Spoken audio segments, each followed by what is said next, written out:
Okay, so if you're listening right now, you probably think you know who you are. You've got a name, right? A place you live. You see yourself as, well, a person floating on this rock through space. Standard operating procedure for most of us. But what if I told you that entire idea, that fundamental sense of being a separate self in a vast universe? What if that's the biggest lie ever told? It's not just a lie, it's an incredibly sophisticated illusion. Think of it like the most advanced operating system imaginable. And today, we're diving deep into the ultimate truth behind it all. The one secret that, if you really grasp it, just shatters everything you thought you knew about reality. Yeah, we got handed this amazing complex stack of sources. Yeah. Deep stuff, rooted in metaphysics, sacred geometry. Yeah. The author goes by Lord Latch on Twitter.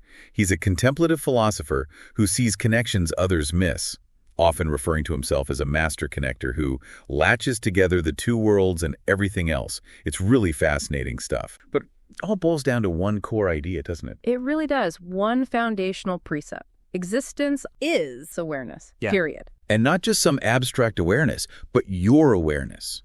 What if your identity, the very thing you cling to, is the illusion?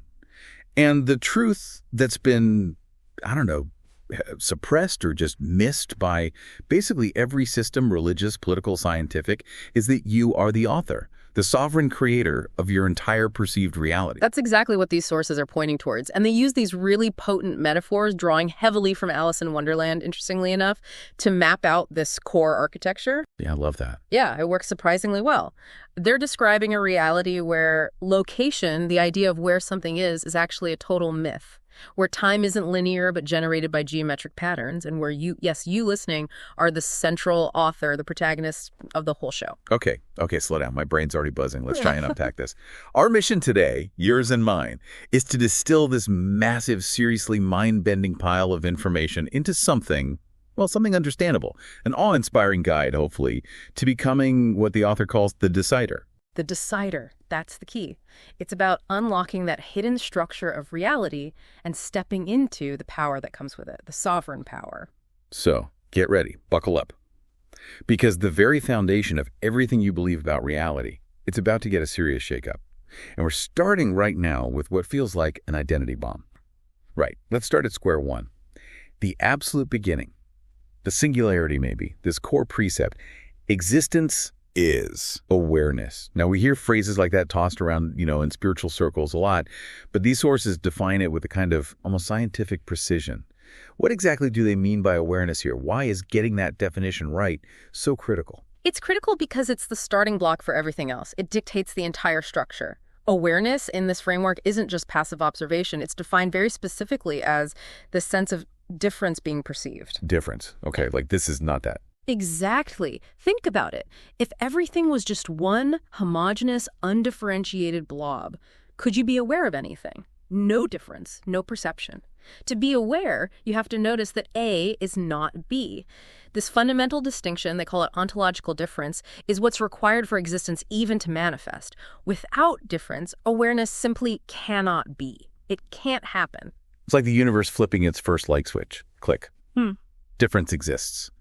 And in that exact instant, the very first thought, the first point of that difference has to be I. That's it. The thought I is the bedrock for all identity, all perspective, all form, all separation. And this is crucial, this I isn't just your personal ego talking. No, it's bigger than that. Much bigger. The author of these sources makes this extraordinary claim. They say they're the convergence of awareness existence. They literally state, and this is a direct quote, "I'm pretending to be your identity. I'm pretending to be you." Whoa. Okay, so the I, speaking in the source, is claiming to be the universal I that's also pretending to be me and you and everyone listening. That's the implication. We're not fundamentally separate little islands of consciousness. We are that universal I, maybe with a capital I, choosing to temporarily constrain itself into a specific viewpoint, a human identity, precisely so we can experience difference, play the game. So whatever I think I see out there, the trees, my screen, you sitting there, it's just another facet, another part of me, the big I looking back. That's the mind-bending truth of it, according to these sources. Whatever it is I think I see is just another part of me. The boundaries are conceptual. They're necessary for the game, for the experience, but they aren't ultimately real. That phrase, the convergence of awareness existence, it's powerful. And the author's self-description ties into this too, right? King Arthur. Yes. But not the guy with the sword. They define it as knowing earther, the one who authors what they know now.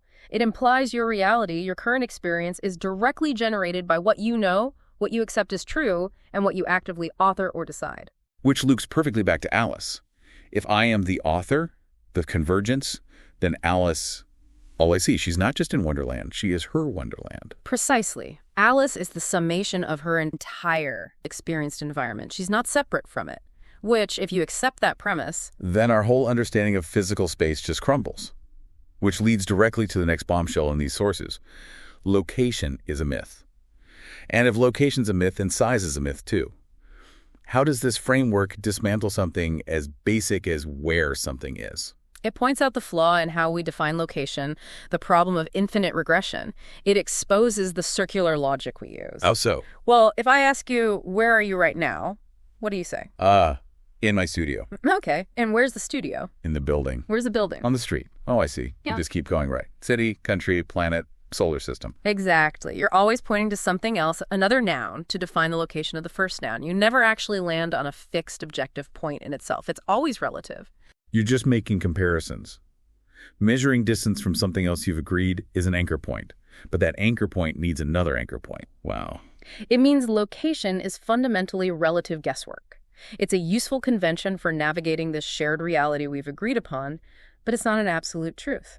The only truly fixed point, the only thing that exists without needing an external reference, is pure, unmanifest existence itself. God, the source, whatever term you use, residing outside our perceived reality in what the source calls profound silence. That's the origin. And if identity is fluid, if I am potentially everywhere and location is relative, Yeah. This must tie into the fractal idea you mentioned earlier. Directly. The sources are emphatic. Fractals weren't just discovered by Mandelbrot, they've been the governing principle of creation all along. They state that fractals are how the so-called multiverse, as well as time, is generated. How does that work? Generating time with fractals. Think about a fractal pattern. It repeats itself at different scales, right? From the massive spiral of a galaxy down to the intricate spiral of a seashell, or even the cochlea in your ear. The idea here is that you aren't actually moving through space or time in a linear way. So I'm not walking along a timeline. No. Instead, reality is like one immense, infinitely complex fractal image.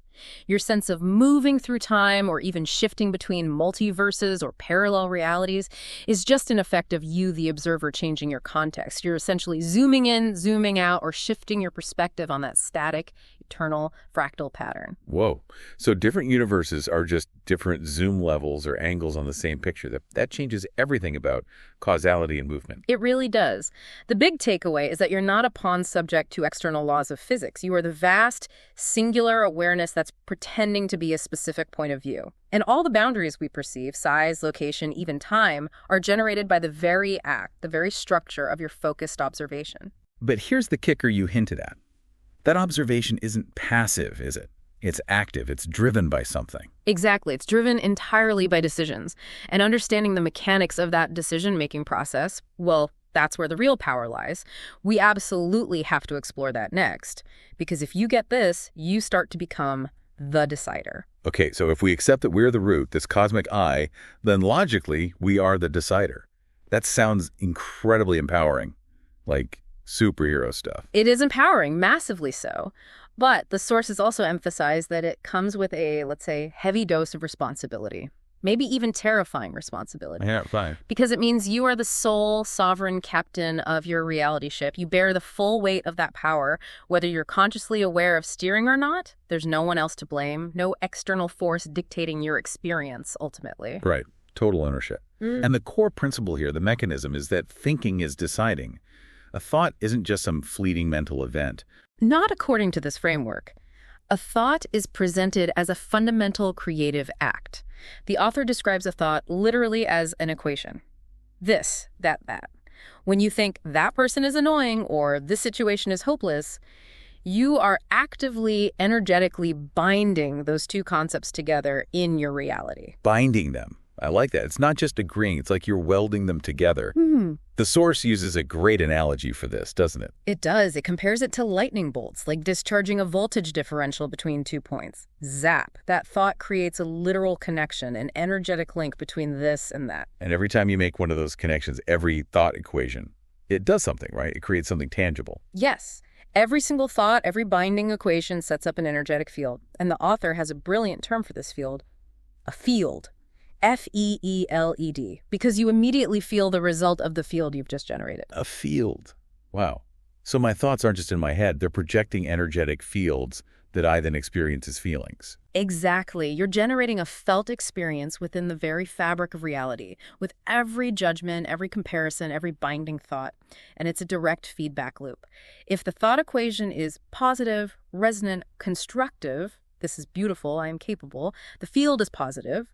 If the input is negative, dissonant, destructive, I'll never succeed, they always hurt me, the field is inevitably negative. And you can't escape the field. It's physics, basically. It's unavoidable, which is why becoming aware of the decisions you're making through your thoughts is the absolute foundation of stepping into the power of the decider. And the really tricky part is that so many of these crucial decisions, the ones that really shape our lives, aren't even conscious, are they? They're running on autopilot, often in these damaging loops. This is where the Alice metaphor comes back in with the caterpillar. Yes, the caterpillar scene. It's often just seen as, basic advice. Eat this side, grow tall. Eat that side, grow short. But the deeper insight from the source material is that the caterpillar wasn't just giving instructions. Its response was the presentation of a decision itself. How so? Alice is having an identity crisis, right? Who are you? She's asking herself, fundamentally.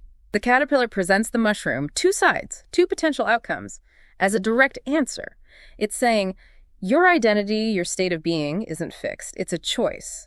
You choose the context, which side of the mushroom to consume, and that choice determines your state.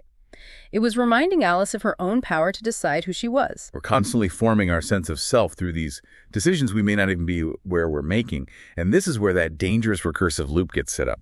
Let's walk through that negative feedback cycle the source describes, because I think a lot of people will recognize this pattern. It's incredibly common, unfortunately. It often starts with something seemingly small, an external trigger. Let's trace it.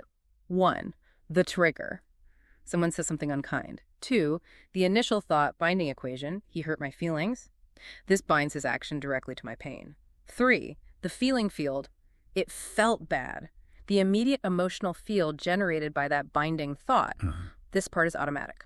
4, the critical decision, often subconscious identity statement. This is the pivot point.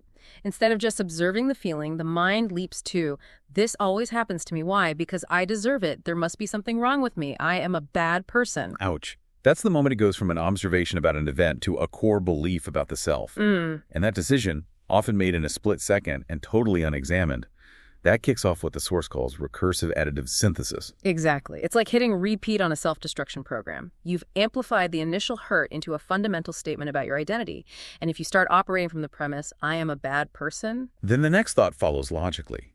Well, if I'm a bad person, then of course I deserve to be treated badly, which generates even worse feelings. Creates an even more negative field, a more distorted magnetic field around you, which then, according to this framework, literally attracts more circumstances that seem to confirm the initial belief. You've subconsciously set up these negative context fields in your reality that perfectly mirror the flawed identity you accidentally chose.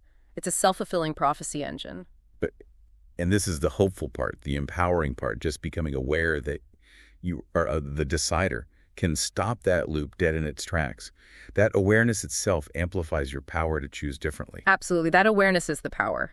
Making a new decision becomes possible in that moment of awareness. It's about taking responsibility, literally, becoming responsible, able to choose your response, and realizing your identity isn't fixed stone. It's plastic. You can remold it. And the language the source uses for this act of choosing is so potent.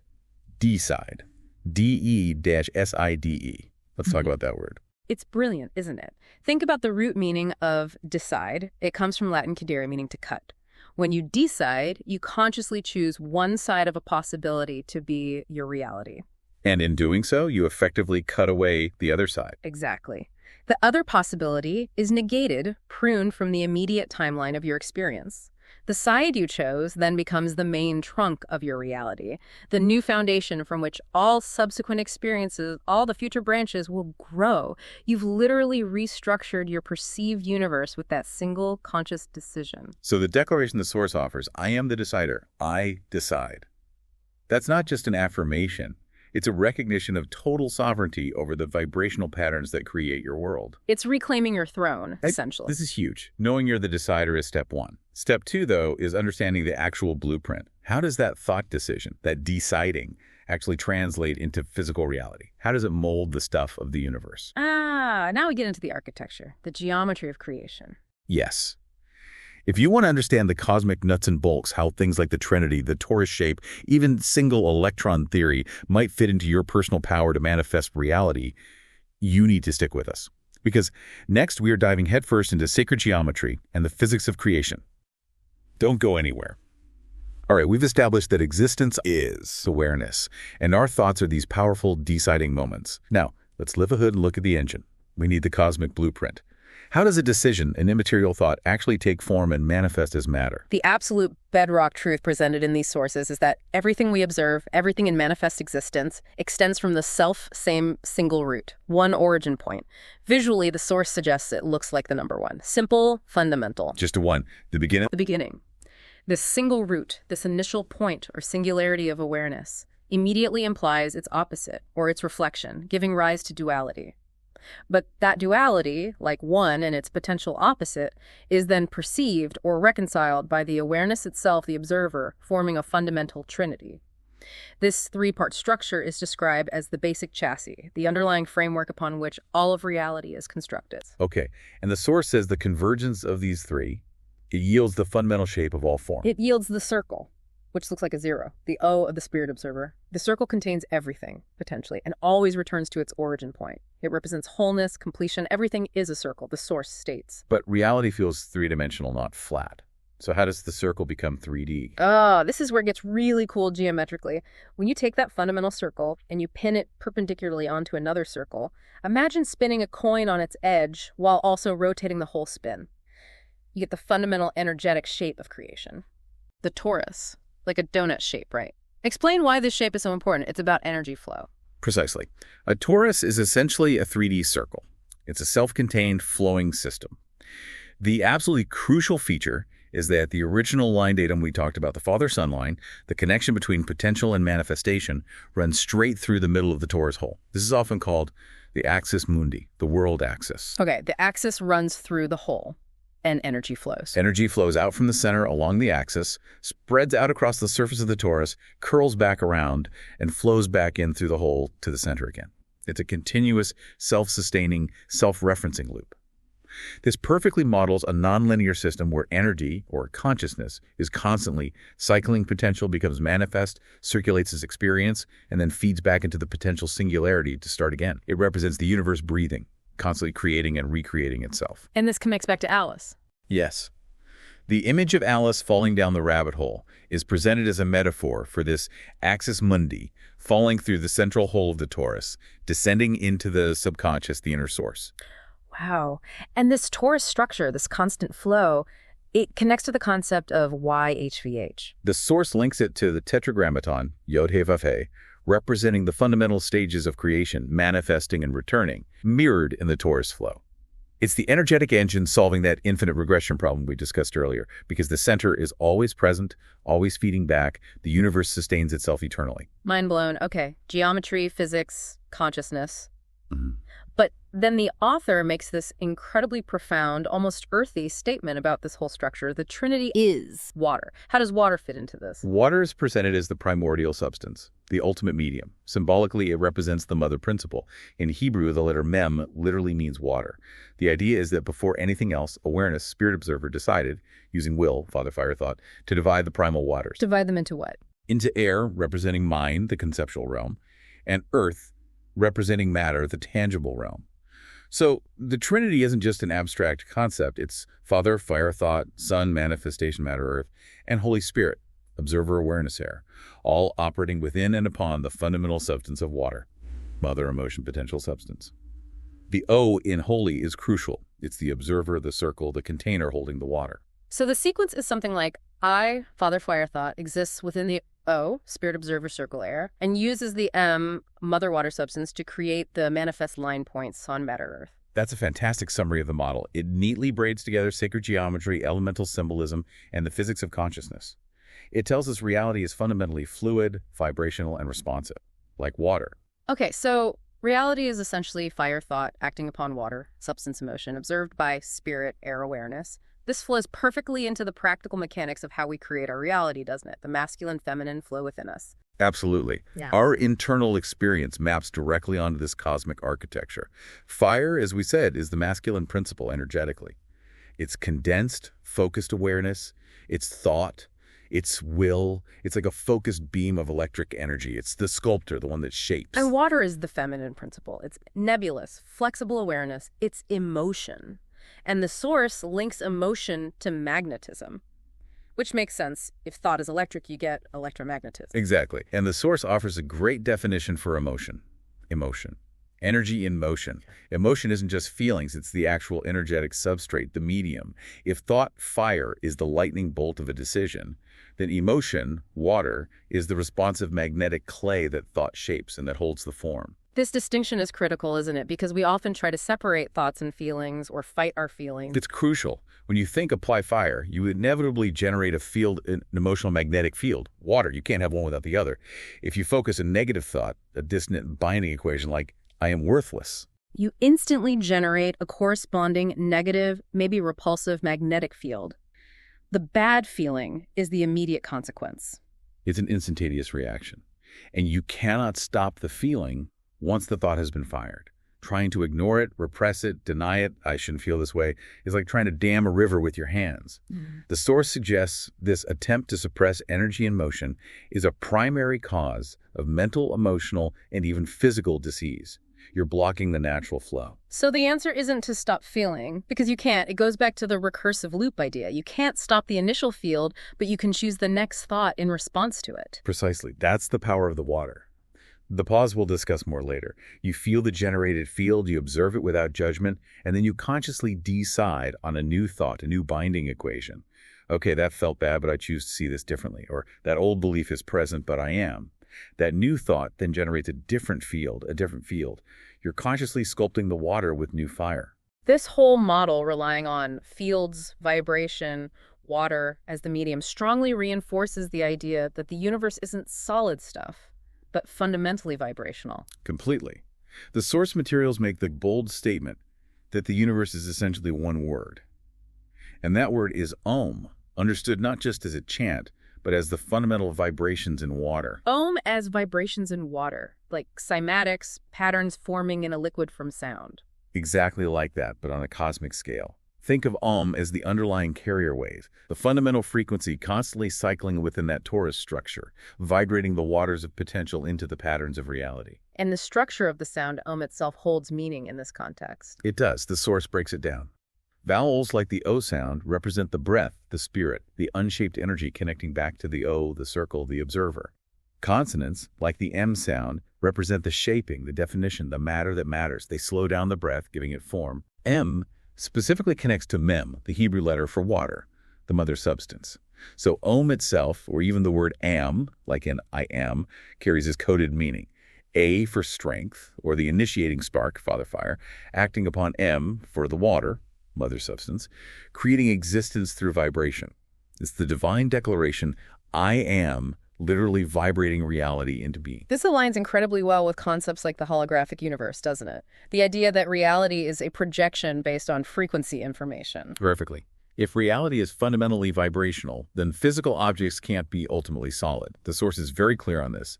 Solids are slowed down light. Slowed down light. Or slowed down vibration, slowed down consciousness. Matter is reality being spoken or vibrated into existence by modulating the frequency of the underlying field, like changing the pitch of a sound wave.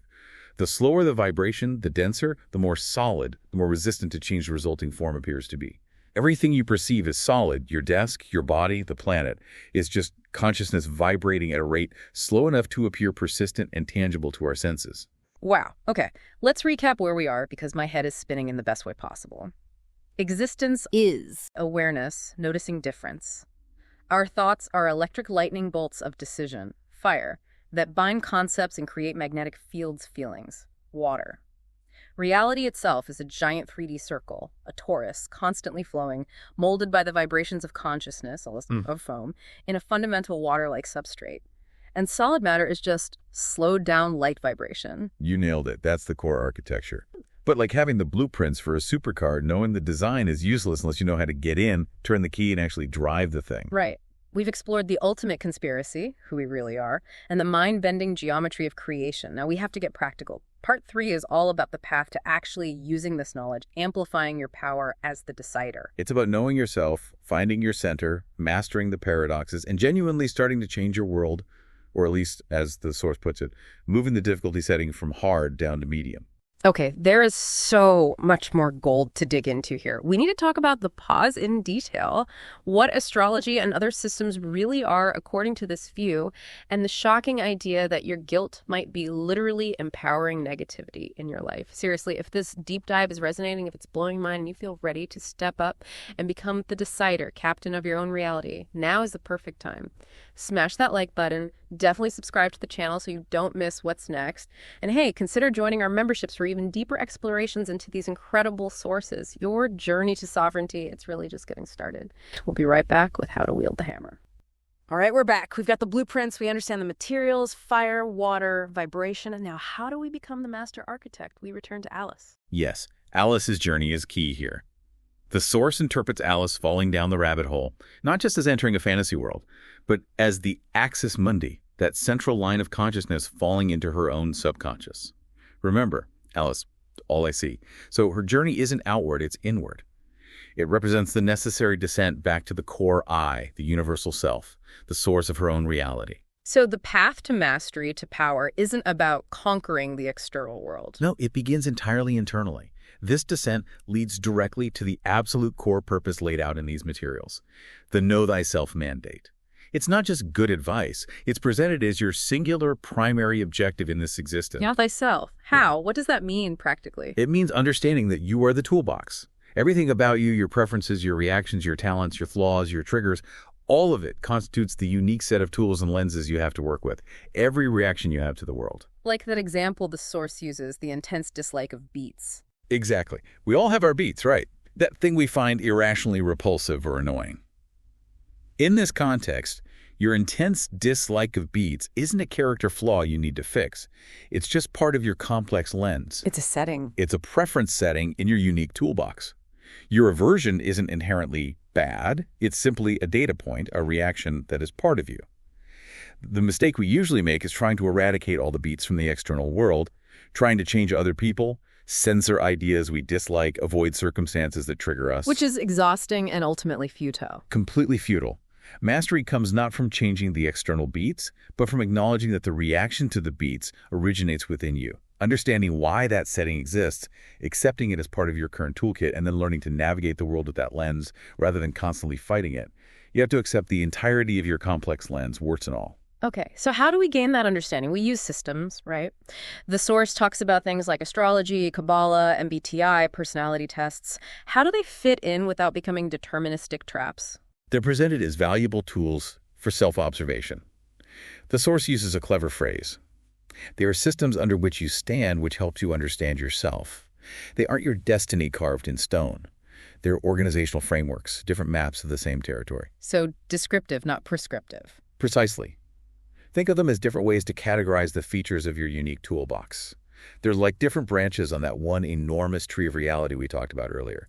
Each system offers a different, potentially useful perspective on how the singular complex awareness, the universal I, has chosen to express itself through your specific individual form. The source uses a beautiful metaphor for humanity here. It does. Yeah. Humanity is one vast, complex crystal. Yeah. And each individual person is a unique facet, a face on that great gem. Every single perspective, every unique combination of traits, even the ones we find difficult or disagree with intensely, is necessary for the whole crystal to refract the light of consciousness in its full spectrum. Every facet matters. Okay, so step 1 is radical self-observation and acceptance of the whole toolbox. Once you've done that, once you've accepted your beats, How do you stop those destructive loops we talked about? How do you insert that conscious choice point? The source brings up another Alice chapter here, Pig and Pepper. Yes, the chaotic kitchen scene. That chapter is interpreted as symbolizing the pause. The pause. The comma in I am the decider. Exactly that. It's the crucial moment of conscious awareness between stimulus, the field generated by a thought or event, and response, the potentially reactive recursive thought loop. It's the crossroads, the pivot point where you interrupt the autopilot. The pause is the only point from which the future can be consciously directed. The future always follows the now. It's that tiny gap, that split second you can create after the initial feeling arises, but before you launch into the habitual story about it. That's the space of freedom. That's where the decider lives. So, okay. You feel the negative, feel the anger, the fear, the I'm not good enough vibe. You manage to insert the pause. You breathe. Now you have a choice about the next thought, the next binding equation. How do you make sure that choice comes from your highest potential, not just another reaction? The guidance is clear. You listen to your heart. The physical heart, or symbolically? Both, potentially. Symbolically, the heart is the center. It's the Anahata chakra in yogic terms meaning unstruck or unhurt.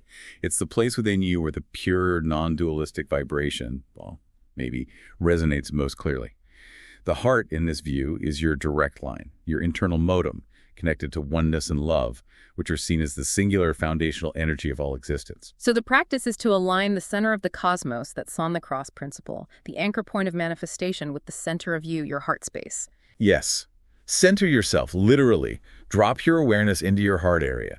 The decision made from that space of centeredness, of coherence, of love, or at least neutrality, is the one that aligns you with the constructive flow of the universe and moves you forward in a positive way.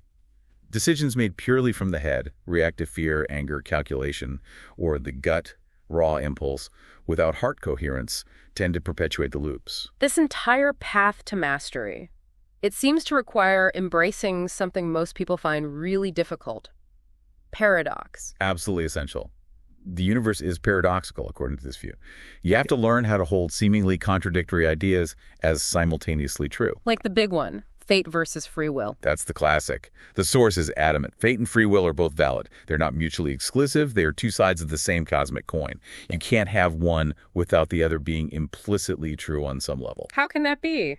You are absolutely a sovereign decision maker, the decider, operating with total free will in the eternal moment of Car.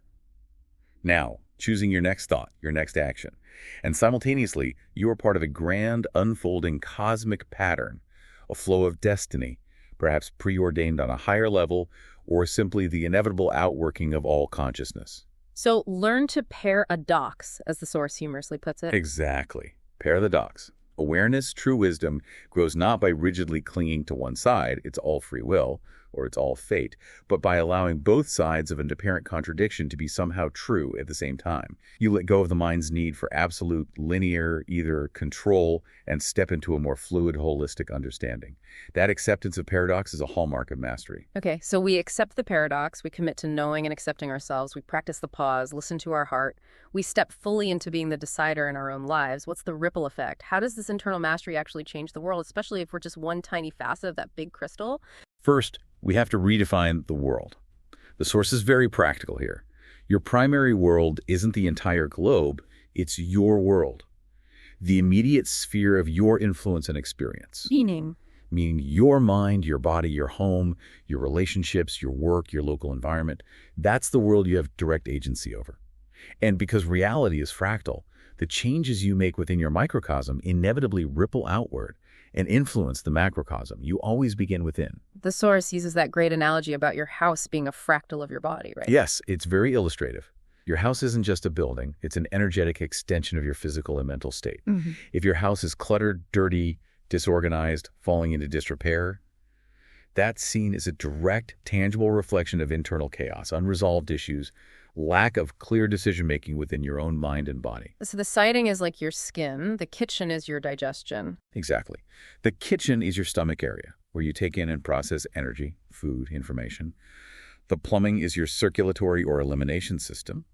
The bedroom is your rest and subconscious.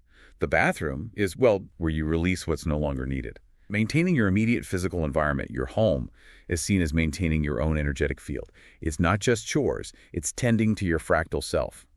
So the path to changing the wider world starts with cleaning your own house, literally and metaphorically. This leads to the next crucial step after self-knowledge. Accept thyself. Not just know, but accept. Why is this acceptance framed as almost a global imperative, not just, feel-good self-help? Because it ties directly into energy dynamics and permission. The source argues forcefully that if you feel fundamentally bad about yourself, if you're operating from deep-seated guilt, shame, or unworthiness, your guilt-driven passivity acts as energetic permission for negative or parasitic forces to operate within your sphere of influence. How does that work? Guilt as permission. If you feel you don't deserve good things, if you feel fundamentally flawed or bad, you subconsciously radiate a magnetic field, a field that basically says, I'm open to being taken from, or I expect to be victimized, or my boundaries aren't strong. This weakness, born of non-acceptance, inadvertently invites aggression, manipulation, or exploitation from others operating on those frequencies. Your passivity becomes a vacuum that negativity rushes into. So working on becoming strong, healthy, and self-accepting mentally, emotionally, physically isn't selfish indulgence. Quite the opposite. According to this framework, it's fulfilling a fundamental architectural mandate. It's your responsibility. By becoming whole, by accepting and integrating all parts of yourself, even the beats, you naturally strengthen your energetic field. You extend positive influence outward just by being authentically you. You close the energetic doors to parasitic draining because you're radiating sovereignty, self-worth, and wholeness. It's about finding that balance then, not being a doormat, but also not becoming an aggressive bully. Precisely. The goal isn't to swing from victim to perpetrator. It's to find the centered place of simply being yourself authentically, while allowing others the space to be themselves, however flawed or difficult they may appear from your perspective. Which brings up the practical question. How do we deal with those really difficult people, the ones who seem determined to create chaos or conflict? The advice is surprisingly simple, though not always easy. Treat others like facts. Treat people like facts. What does that mean? Think about it. You don't argue with the fact that it's raining. You don't waste emotional energy trying to convince the rain to stop. You accept the fact it is raining, and you adjust your behavior accordingly. Get an umbrella, stay inside. Okay. Similarly, when dealing with a difficult person, instead of getting sucked into judging them, trying to change them, or reacting emotionally to their state, you simply acknowledge the fact of their current operating mode. Okay, the fact is, this person is currently expressing anger, confusion, negativity. You observe it as data.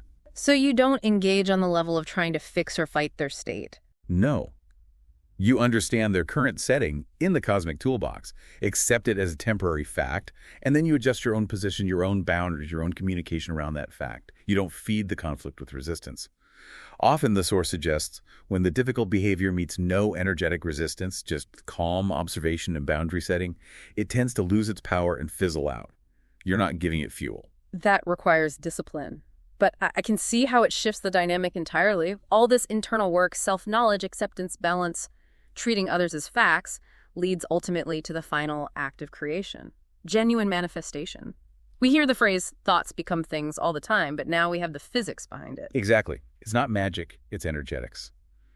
The cliche becomes true when your internal state is aligned. When your thoughts, fire electricity, the clear intention, the blueprint, and your emotions, water magnetism, the feeling state of the desired reality, the compliant clay, are vibrating in harmony, and your actions in the world are consistent with both. Then setting the intention makes it your future. Yes.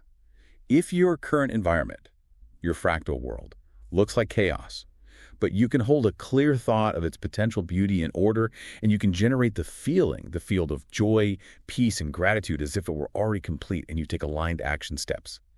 That desired future reality is magnetically drawn into your present experience. You're tuning your receiver to that frequency. And the final goal in all this, the ultimate outcome, it's maybe more down to earth than people might expect. It's not about escaping the matrix or ascending to another dimension. No, not primarily, at least according to the practical focus of these sources. The author mentions having more keys, more advanced knowledge perhaps, but the immediate actionable goal presented here is about making this reality, this shared matrix, better. It's about collective improvement.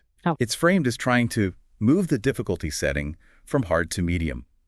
For everyone, by mastering your own decisions, by healing your own recursive loops, by becoming a sovereign, self-accepting decider. You're not just fixing your own life. You're contributing to the healing and stabilization of the entire collective consciousness, the shared fractal reality. One healed life at a time ripples out and makes the whole game a little less hard for all players. What's really striking when you synthesize all this is the radical, complete reframing of responsibility. It shifts entirely away from blaming external systems, circumstances, or other people, and places it squarely on our own internal operating system. Yeah, there's nowhere left to hide, really. The universe is Om, this immense vibration in water. Our thinking, our deciding is the focused heat, the electric fire that's constantly sculpting that water into the matter of our experience. We are, whether we know it or not, perpetually writing the code for the very next frame of reality that gets printed.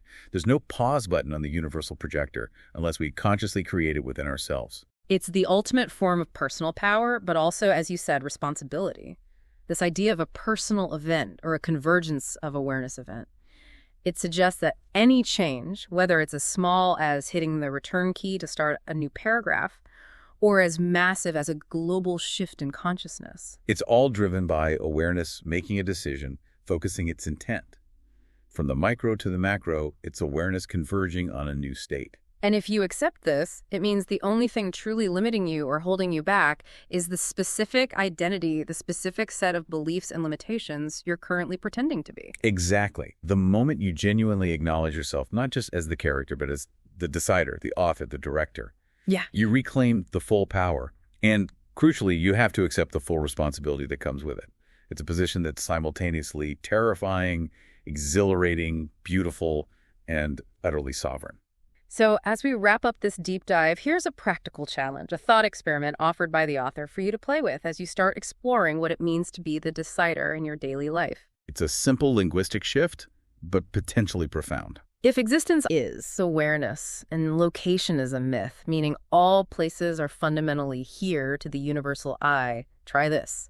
Challenge yourself. Go one full day, just 24 hours, without using the word I.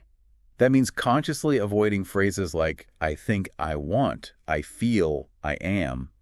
You might have to use workarounds like, this body needs food, or there's a thought here that, or simply describe the observation without attributing it to a personal I. It sounds tricky, but think about the implication. If the self truly is everywhere, if there I am just as much as here I am, how does removing that constant anchor point of the personal pronoun change your felt sense of where you actually reside? When you start mapping the entire universe relative to that small localized I, what happens to your perception of boundaries, of separation, of location itself? You might just catch a glimpse of your true, sovereign, placeless place in the all. Definitely something to mull over, something to experiment with as you step onto the path of the decider. Thanks for diving deep with us today. We'll see you next time.